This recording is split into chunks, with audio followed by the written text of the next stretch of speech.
Praise the Lord.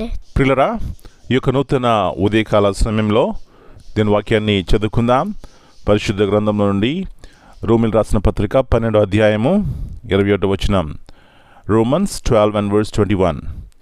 కీడు వలన జయింపబడక మేలు చేత కీడును జయించుము.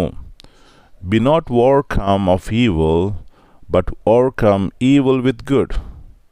యేసు ప్రభువారి అతి శ్రేష్టమైన నామంలో పిల్లరా మీ అందరికీ శుభములు తెలియజేస్తున్నాను. మరి యొక్క నూతన నెలలో ప్రవేశించడానికి దేవుడు మన కృప చూపెట్టినారు. మరి కృతజ్ఞత కలిగి నిండు హృదయముతో దేవుణ్ణి స్తుతించాలి, ఆరాధించాలి, కృతజ్ఞత ఆశలు చెల్లించాలి. మంచిది పిల్లరా. మన యొక్క దైనందిన జీవితంలో ఎలా జీవిస్తే మనకి క్షేమమో, ఆరోగ్యమో, సమాధానమో ఇక్కడ రాయబడి ఉంది. ఇక్కడ కీడు వలన జయింపక మేలు చేత కీడును జయించుము అంటే కీడు చేసిన వారికి కీడు చేయాలి, ఏదైనా అపకారం చేసిన వారికి అపకారం చేయాలి, ఎవరైనా కుట్టితే మళ్ళా కొట్టాలి. ఇది లోక సంబంధమైనటువంటి మనసు. కానీ దేవుని మనసు మనం కలిగి ఉన్నప్పుడు కీడు చేసిన వారికంట మేలు చేస్తాం. అదే నిజమైనటువంటి బలము, నిజమైనటువంటి జ్ఞానము, నిజమైనటువంటి శక్తి.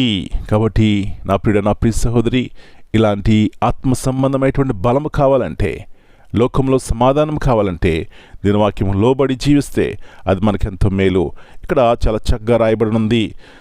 ప్రియులరా, మీకు మీరే పగ తీర్చుకొనక దేవుని ఉగ్రతకు చోటీయుడి అనుంది.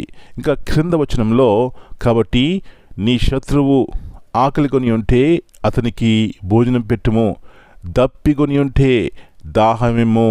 పిల్లరా, ఇది లోక సంబంధముగా అసాధ్యం, కానీ యేసు ప్రభువుని కలిగి ఉన్న వారికి సాధ్యమే. కాబట్టి ఇలాంటి జయచిత్తం కలిగి జీవిద్దాం, అనేక మందికి ఆశీర్వాదకరంగా ఉందాం. అలాంటి కృప మీరు మనందరికీ దయచేయనుగాక. ప్రార్థన చేసుకుందాం.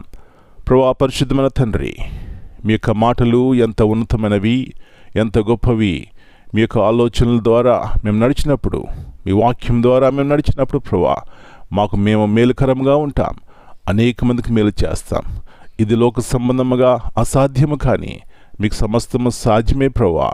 ఎవరైనా కీడి చేస్తే, ఎవరైనా అపకారం చేస్తే, ఎవరైనా ప్రభువా మమ్మల్ని ద్వేషిస్తే తిరిగి ద్వేషించాలనుకుంటాం, కానీ ప్రార్థన చేయటం, వారిని ప్రేమించటం, వారిని ఆదరించటం, వారిని క్షమించడం అనేది అసాధ్యము లోక సంబంధముగా. కానీ మిమ్మల్ని కలిగిన వారికి అది సాధ్యమైనా అలాంటి గొప్ప జీవితం కలిగిన వారమై దేవుని మహిమకరముగా జీవించడానికి సహాయం చేయమని, మా పిల్లలు ఎవరైనా ఇంకా ద్వేషంతో, కోపంతో, పగతో ఉన్నారో క్షమించండి.